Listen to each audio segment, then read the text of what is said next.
70, 72 এবং 73 নম্বর বুথ থেকে আইএসএফ থেকে আমাদের দলে যোগদান করার জন্য আজকে এনারা এসছেন এবং সবাইকে তো একসাথে জয়েন করা সম্ভব না। সেনাপতি অভিষেক বন্দ্যোপাধ্যায় জিন্দাবাদ, জিন্দাবাদ, জিন্দাবাদ। ভাঙড়ের অবজারভার সাহেব সৌগাত মোল্লা জিন্দাবাদ, জিন্দাবাদ, জিন্দাবাদ।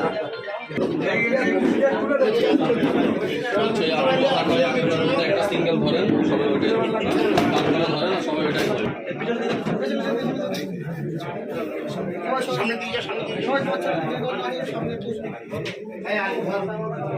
ভাই